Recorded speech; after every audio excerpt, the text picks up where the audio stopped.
എല്ലാവർക്കും നമസ്കാരം. 2024 മാർച്ച് മാസ രാശിഫലങ്ങളെയാണ് ഇന്ന് നമ്മൾ നോക്കാൻ പോകുന്നത്. ചന്ദ്രനെ കൂടാതെ ശുക്രൻ, ബുധൻ, സൂര്യൻ, ചൊവ്വ എന്നീ ഗ്രഹങ്ങളാണ് ഈ മാസം രാശി മാറുന്നത്.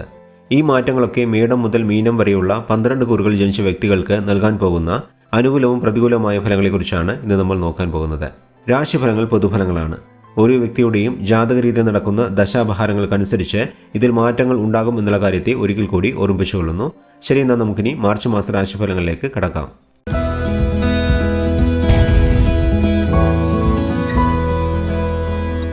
ഇടവക്കൂറ് ജനിച്ചവരുടെ മാർച്ച് മാസ രാശിഫലങ്ങളെ നോക്കാം. മാസം തുടങ്ങുമ്പോൾ രാശിയധിപനായ ശുക്രൻ മകരത്തിലും പിന്നീട് തൊഴിൽ സ്ഥാനമായ കുംഭത്തിലും സഞ്ചരിക്കുന്നത് ധനപരമായ കാര്യങ്ങൾക്ക് അനുകൂല ഫലങ്ങളെ നൽകുന്നതാണ്. പുതിയതായി ജോലിക്ക് ശ്രമിക്കുന്നവർക്ക് ഈ മാസം നല്ല ജോലി ലഭിക്കുന്നതാണ്. കലാകായിക രംഗത്തുള്ളവർക്കും അനുകൂലമായ സമയമാണിത്. സൂര്യൻ മാസം തുടങ്ങുമ്പോൾ കുംഭത്തിലും 14-ാം തീയതി മുതൽ മീനക്കൂറിലും സഞ്ചരിക്കുന്നതിനാൽ സാമ്പത്തിക നേട്ടങ്ങളുണ്ടാകും.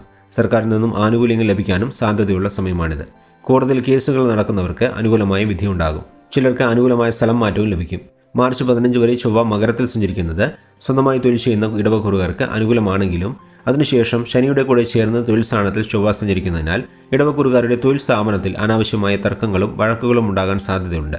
അതുകൊണ്ട് അത്തരം സന്ദർഭങ്ങൾ കഴിവതും ഒഴിവാക്കാൻ ശ്രമിക്കുക.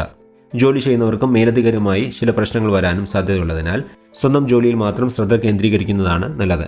7-ാം തീയതി മുതൽ ബുധൻ ലാഭസ്ഥാനത്തിലേക്ക് മാറുമെങ്കിലും മീനം ബുധന്റെ നീചരാശിയായതിനാലും ആ രാശിയുടെ അധിപനായ വ്യാഴം ചെലവുകളെ സൂചിപ്പിക്കുന്ന 12-ൽ സഞ്ചരിക്കുന്നതിനാലും ഗുണഫലങ്ങൾ പൊതുവെ കുറവായിരിക്കും.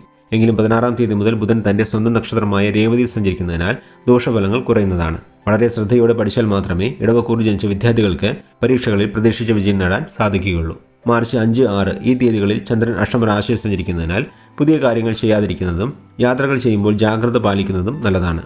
മൊത്തത്തിൽ നോക്കുമ്പോൾ ഗുണദോഷ സമ്മിശ്രമായ ഫലങ്ങളായിരിക്കും ഈ മാസം ഇടവക്കൂറുകാർക്ക് ലഭിക്കുക എന്ന് പറഞ്ഞുകൊണ്ട് ഇടവക്കൂറ് ജനിച്ചവർക്കായുള്ള മാർച്ച് മാസ രാശിഫലങ്ങളെ ഇവിടെ നിർത്തുന്നു. അടുത്ത വീഡിയോയിൽ മിഥുനക്കൂറ് ജനിച്ചവരുടെ ഫലങ്ങളെ നോക്കാം. അതുവരെ എല്ലാവർക്കും നന്ദി, നമസ്കാരം.